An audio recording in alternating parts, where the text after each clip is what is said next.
Hello and welcome to today's video. Today's video is a little bit different than I imagined because I was going to show you how you can use your granny squares for creating a small bag.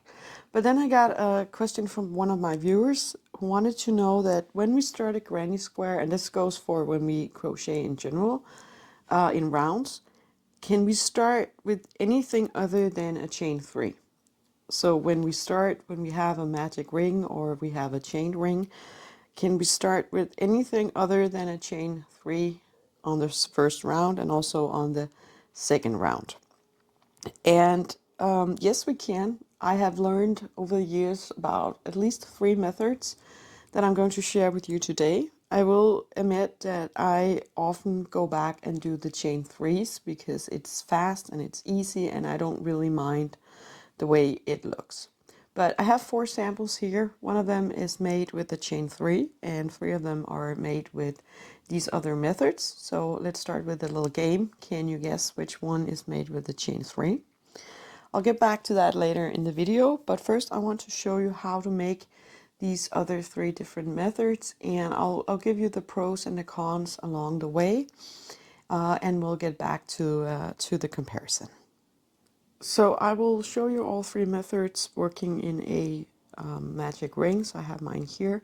And let's start by talking about the chain 3s. So normally you would do something like this.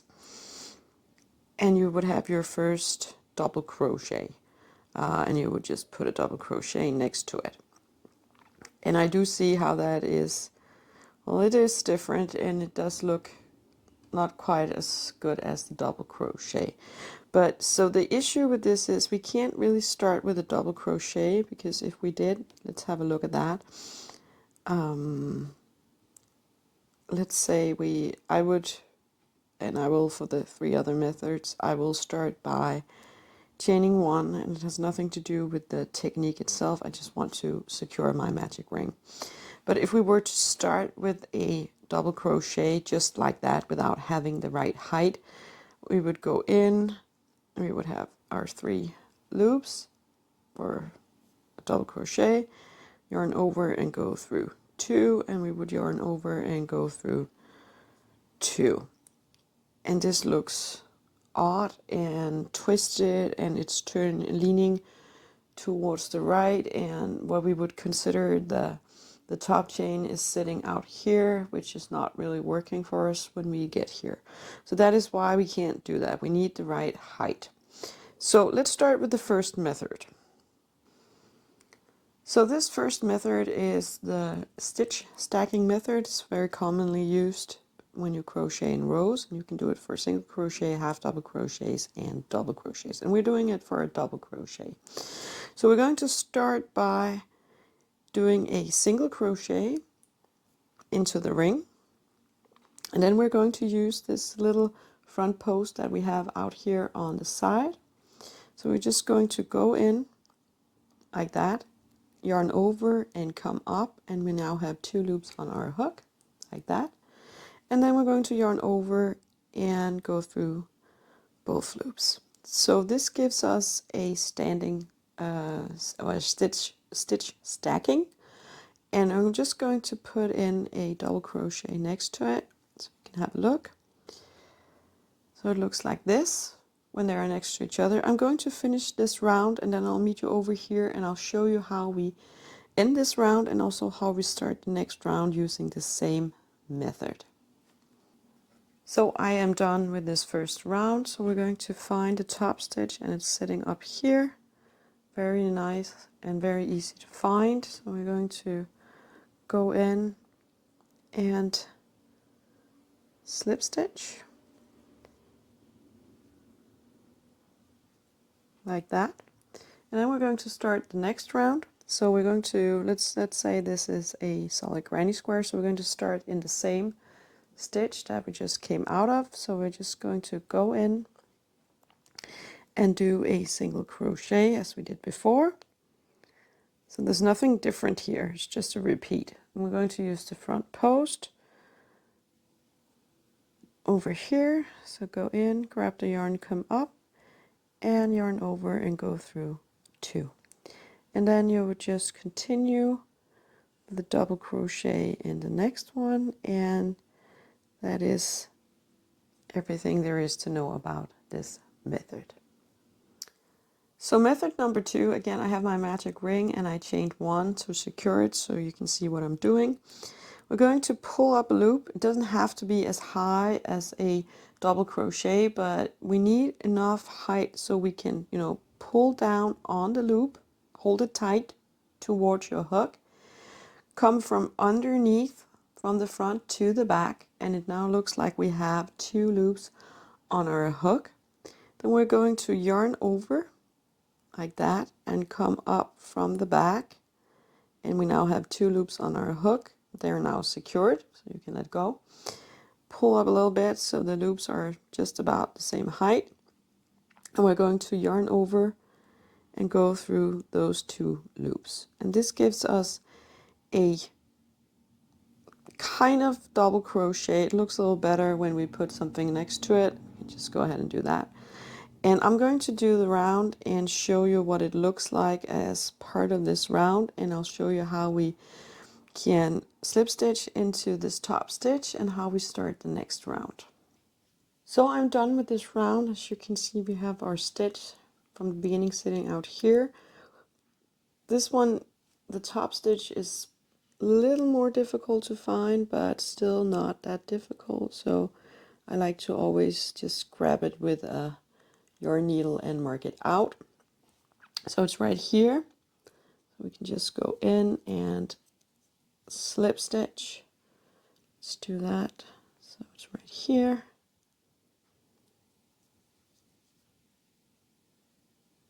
Just make sure you don't touch the other loops too much. So here it is, and again you can see it kind of looks similar to the other ones, so it's not too bad. And again, it was pretty easy to find, and it's not that hard to do. I will say this is a little more difficult than the first one, I think, and it takes a little bit of practice, because in the beginning, if you make the loop too high, you want it to, let's just get started. So we're going to work in the same loop up here where we just came out of. So we're going to work in that to do, because we're doing a solid granny square, so we need a double crochet on top of this one. So you need to pull up the loop, not necessarily as high as you want the stitch to be, because if you do it too high it will be a little uneven, but it have to be enough for you to go under and have these 2 loops. So it has to be a little bit tight, and then yarn over and come up from the back. And here you can kind of adjust your loops a little bit so you don't have one that's very high compared to the other one. And again, yarn over and go through. And again, let's just put in a double crochet next to it. And as you can see, the height is quite the same. And if you want to, you can just take a stitch marker and you can mark out this top loop over here if you don't want to miss it when you come back here. So that was method number 2. Let's do method number 3. So again, I have a magic ring and I made 1 chain to secure it. So now we're ready for method number 3. We're going to pull up a loop again, but this time I'm going to have it the right height. So again, you need to experiment a little bit with it, because it also depends on your tension when you crochet. I think this is about right for me. We're going to press down on the loop so it doesn't go anywhere. And we're going into the ring, come up and do a single crochet in that loop. And we're not pulling on that one. We're just doing a single crochet next to this loop that we have on our hook. We can let go now because it's secure now. Then we're going to take our hook. I call this the twisted hook method, where the other one was the twisted loop. This is the twisted hook, because we're going to take our hook and we're going to turn it. So turn it clockwise, whoopty, like that. So this gives us the twist that we need for it to look like a double crochet. So we now have 2 loops on our hook up here from the twist, and we're going to go in and we're going to just pull through both loops. So this gives us a kind of double crochet. I'm going to finish this round, and then I'm going to show you how we find the top stitch for this one, because that is the difficult part for this method, and show you how we do the next round. So I'm done with the round, and again, it's not difficult to find a stitch as such. We're going in up here, but the difficult part is you have two threads very, very close to each other from the twist, and we don't want to go through both. So it's, again, it's a little more difficult. I think I'll use my yarn needle, so I don't know if you can see it, but we have two strands of yarn very close to each other right here. And we're only going to use the top one, and the same goes for on the back side. So you kind of need to pull it a little bit. So it's right here and it's right here, I think, just about that. But it's a little more difficult. I think this stitch looks the best, and I don't think the method, when you get the hang of it, is difficult to do. I don't think the method is difficult to do for any of them.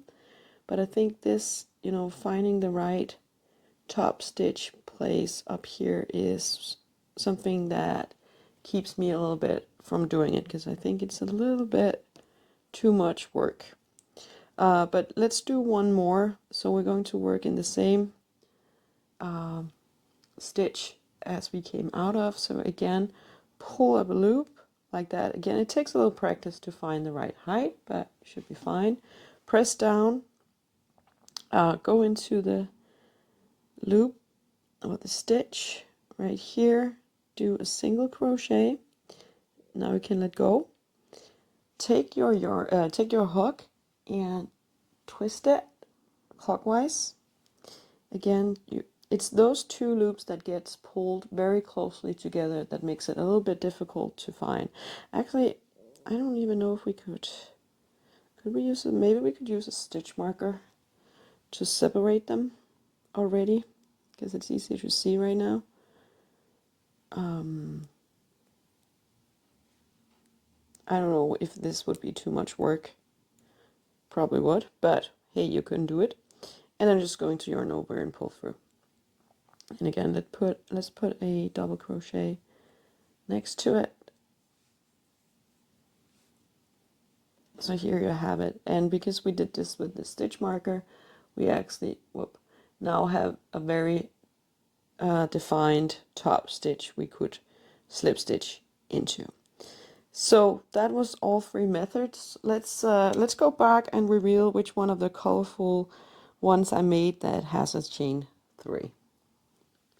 So that was the 3 different methods. As you might have guessed from the beginning of the video, this pink one has a chain 3. You can see it here. It's pretty obvious, but I guess, I mean, if you make a bunch of these and put them together for like a blanket or something like that, I don't really notice them, but some people will. The blue one is method number 2, and as you can see, you can also see that there's something a little bit different about this one, but it does look better, I think. So that was the stitch stacking, sorry. And then we have this method number 3, and let me see where is it.